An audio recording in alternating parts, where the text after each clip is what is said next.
Hi, this is Sitima Fowler from Capstone IT and co-founder of TreasureCoastTop100.com. Today I'm here with Pat Stracuzzi from the Patrick Stracuzzi real estate team at Remax Community. We are in for a treat because Pat started off as a real estate agent and then grew his team to be one of the most recognizable real estate team in the Treasure Coast. Last year, matter of fact, the team closed $100 million worth of real estate and helped 300 families with their moves. So thank you, Pat, for joining us. It's my pleasure. Thank you. So talk about, when you started off as a real estate agent to now, the tremendous growth that you have experienced, what are some key things you can attribute to this growth? I met a man named Howard Brinton at a Remax convention about 30 years ago. And I watched him interview the top realtors in the world. And from doing so and then becoming friends with the top real estate agents in the world and seeing how they ran their business, I put that into place with our company. And I realized that I tried to do it all, which was from 6 in the morning till 2, 3 in the morning.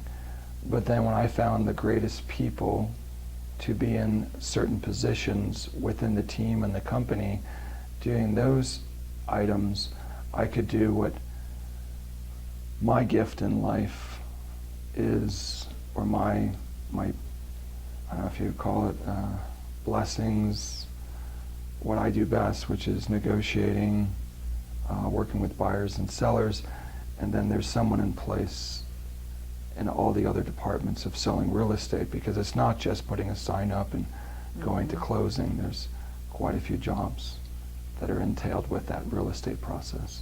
So basically I'm hearing you saying you found a mentor and an accountability group that you can talk to, and then you learned how to delegate and put the right people in place so that you can do what you're best at. Correct. There's a book by Michael Gerber called The E-Myth, The Entrepreneur Myth. And the company is set up in a sense, not quite on autopilot, but there are systems, checklists, accountability that we are able to give Ritz-Carlton service, and service beyond the expectation. And I don't think there is such a thing as a seamless real estate transaction, because you have challenges with every sale, that some things you have no control over, that you try to have your best to make things work.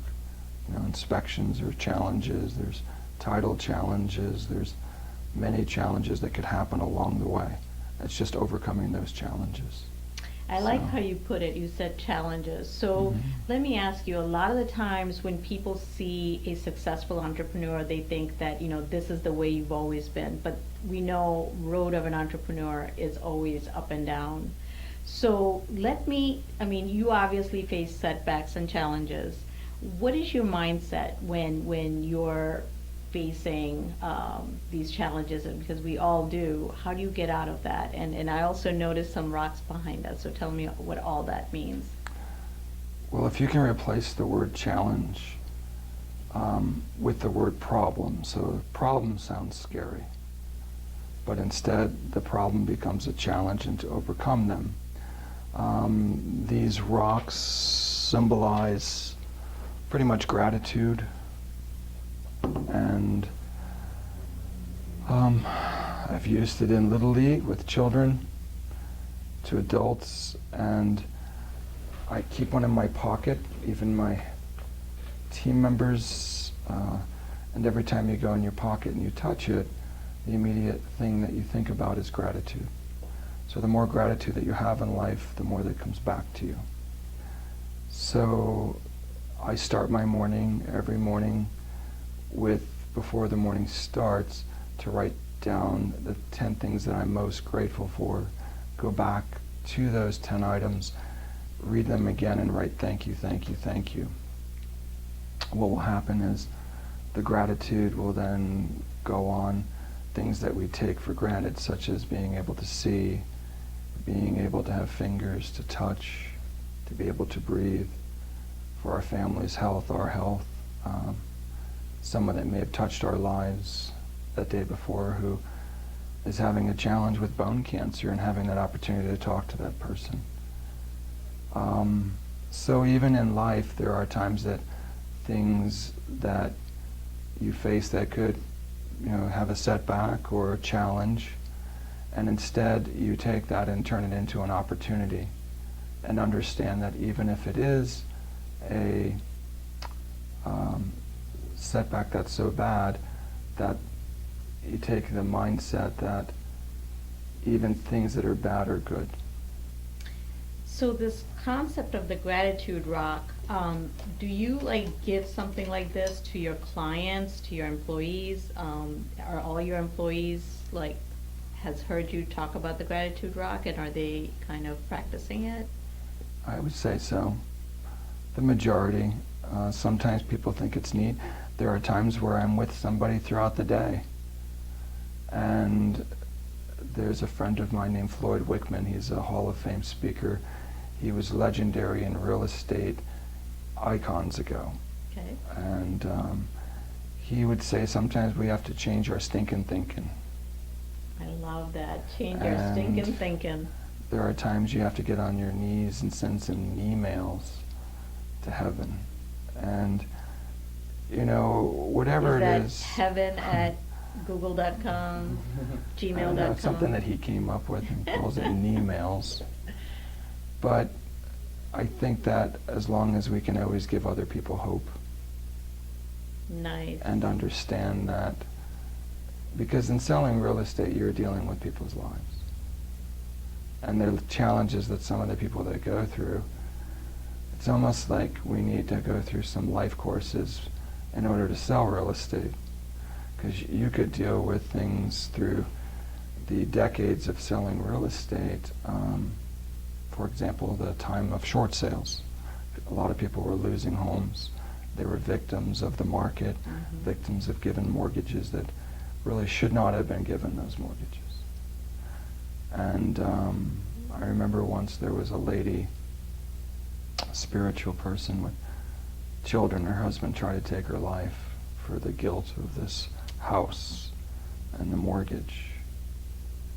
And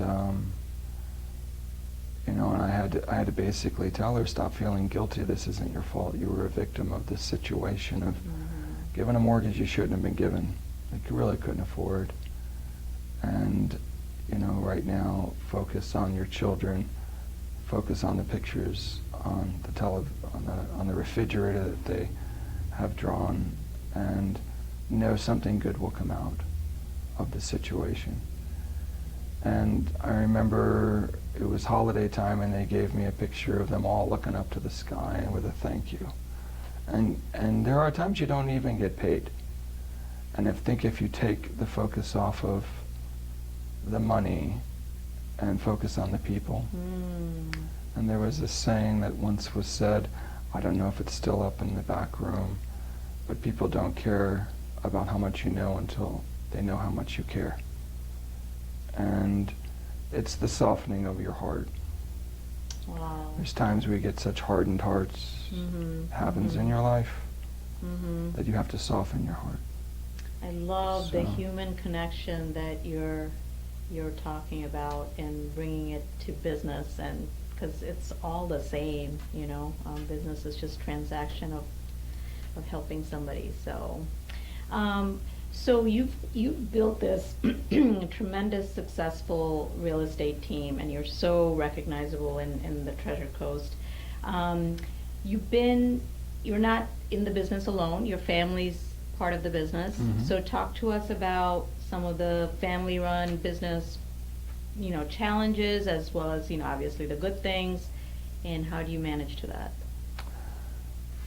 The interesting thing, when I got in this business about 30 plus years ago, my children now, the two oldest, 32, 30, and 23, and then we had a little caboose, he's just turned 15. But the two older children at that time had to knock on doors with me during a time that my wife and she would go to work at night, and then I would take the kids and knock on doors. So now we have 3 children that work in the business. Sometimes they still knock on doors, especially my oldest son, Patrick Sean, been very successful with that. But the concept of team, that acronym is, we hope that together everyone achieves more. So my oldest daughter was a teacher.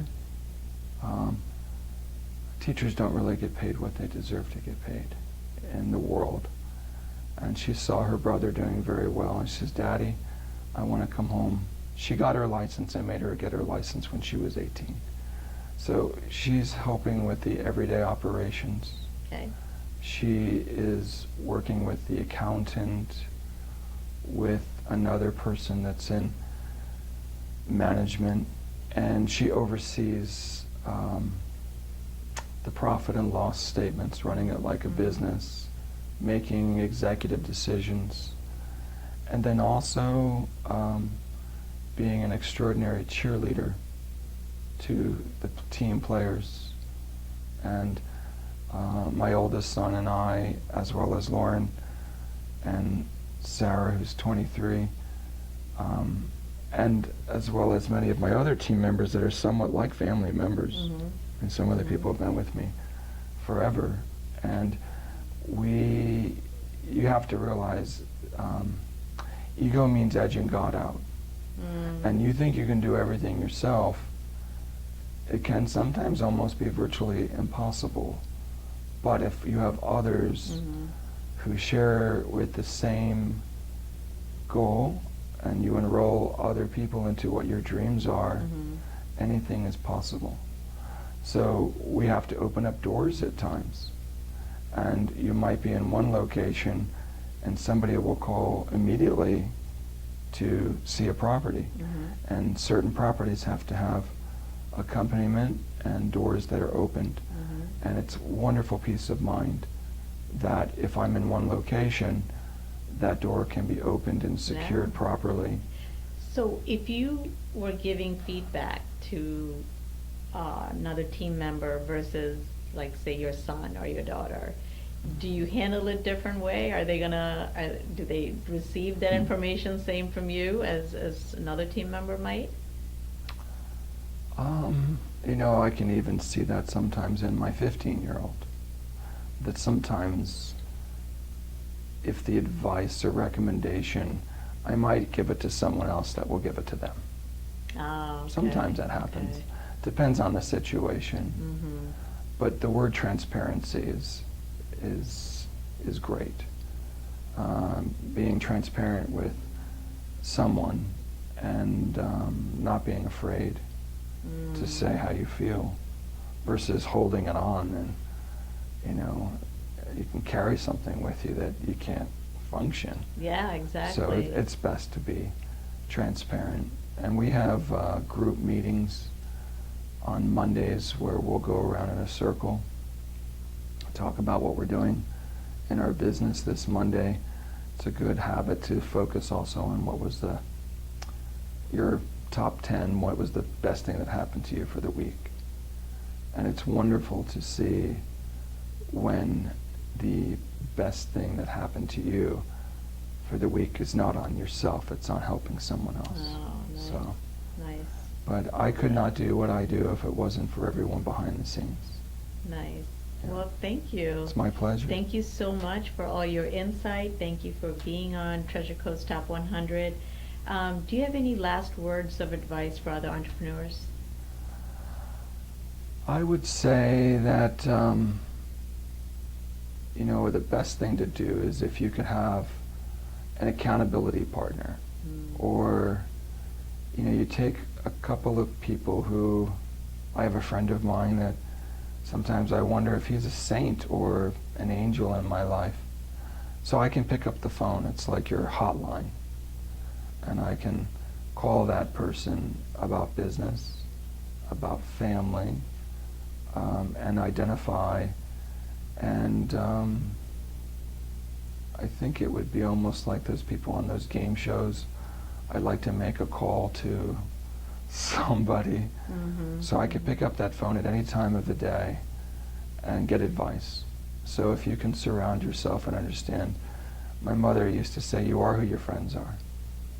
My friend says, you can fly with the eagles or hang out with the turkeys. And, you know, make sure that your friends are your friends that, you know, can make you the best version of yourself. Absolutely. Yeah.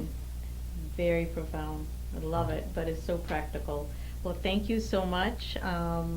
We wish you all the success going forward, and thank you for watching. If you want to do a future interview on TreasureCoastTop100.com, go to www.treasurecoasttop100.com and hope to meet you soon. Thank you for joining. Thank you.